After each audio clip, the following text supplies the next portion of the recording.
New intro. So much love and appreciation to those of you who have been with me for the 2 year period plus that I've been doing this.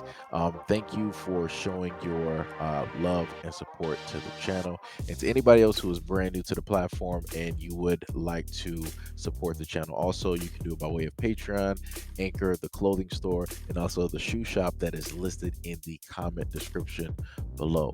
And again, thank you to any and all of you guys who have been here to support this channel during the 2+ year period. I wouldn't be able to do what I do every single day without you.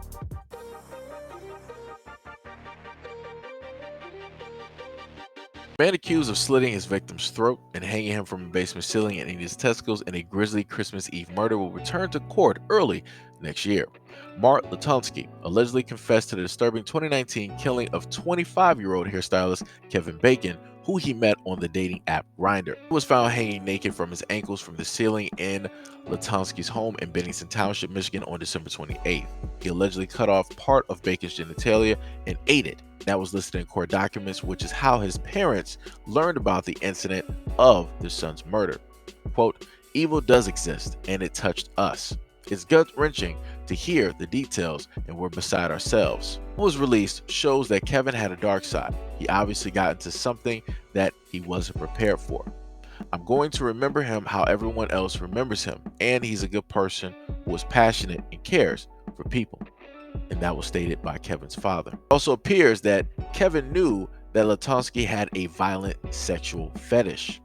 Latonsky has been in Michigan jail for about 2 years while the pretrial process unfolds and is scheduled to return to court on February 3rd. A judge ruled that he is able to stand trial in October 2020. I met Latonsky Christmas Eve of 2019 after the two allegedly connected on Grindr. He was reported missing the following day. Bacon texted his roommate, Michelle Myers, at around 6 p.m. the night he went missing to say that he would be out for a while. Quote, "I'm just in shock about the whole thing. It's just so hard to process." Court documents revealed the horrifying details of the murder and that Latonsky would sometimes stop taking medication for mental health issues. His estranged husband stated that last week, Latonsky didn't act like there was anything amiss. An April 2021 Rolling Stones article reported that Bacon struggled with depression, poor self-image, and was going through family troubles at the time of his murder. Myers, Bacon's roommate, stated that they met up with the family members and learned that someone he didn't want to see was coming in for the holidays, so he was looking for a distraction. It led him to browse through Grindr, where he met his alleged killer. He turned down game night with Myers and other friends to meet with Latonsky for what was supposed to be a quick hookup, and then he never returned.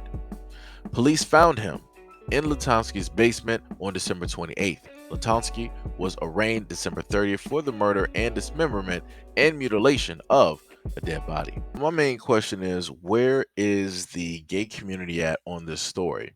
Why is this story not being publicized? Why is it that this story is not be used as an example as to why it is that you should be very careful when you go online and you want to seek arrangements or dates with people that you just don't know anything about? Like I said before, both of these people were mentally messed up, right? They said that Kevin suffered from self-image issues. He suffered from depression as well, and then along with that, he also had issues with his family, which of course his family didn't decide to list because they didn't want to put that directly out there. Because most families want to make it seem as though, hey, everything is peachy keen and perfect, right? And then you got Latonsky, who obviously is into eating people. And I'm not sure exactly what happened between the two of them to the point where one decided to eat the other. The only time that I've ever heard of this realistically happening is when a male spider mates with a female and she is in some type of hypnotic trance during the time. And if the male spider does not exactly escape during the time, the female spider will eat the male spider. So that's roughly the one of the main times that I hear about things like that, right? Has nothing to do with human beings, but yet here we are.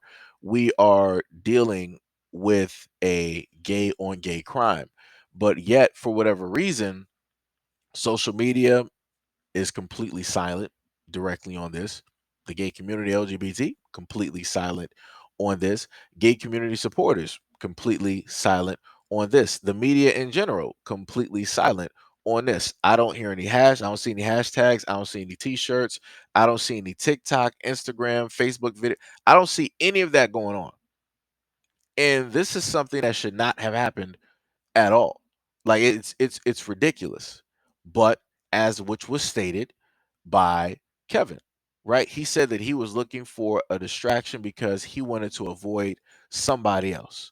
So the distraction he got was that he met up with a killer.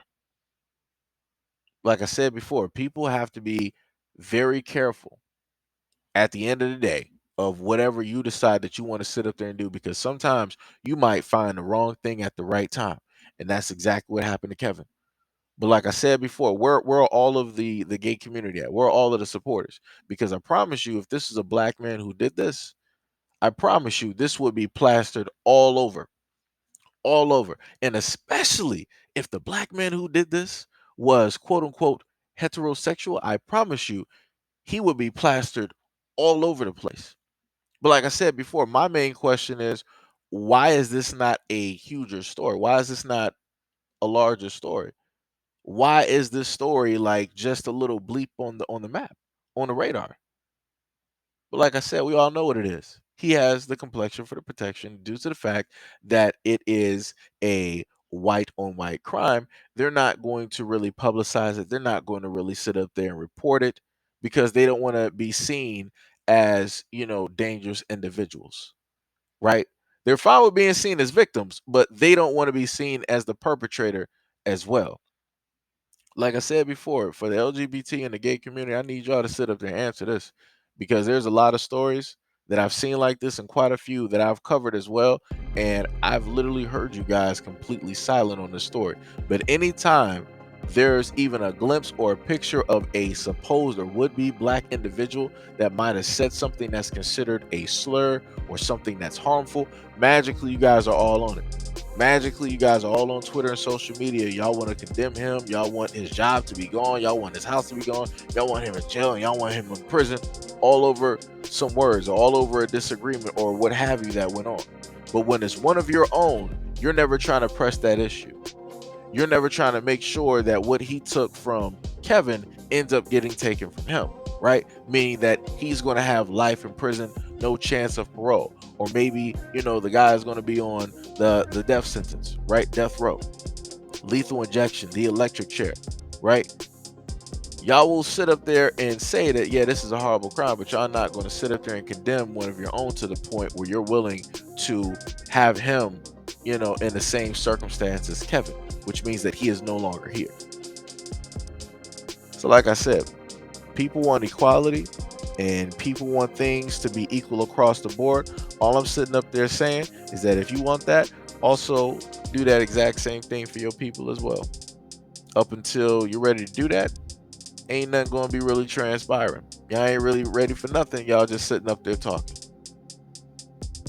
But anyways, let me know what you guys think about this video and everything that I stated in the comment description below. And as always, peace, love, and stay tuned for the next video.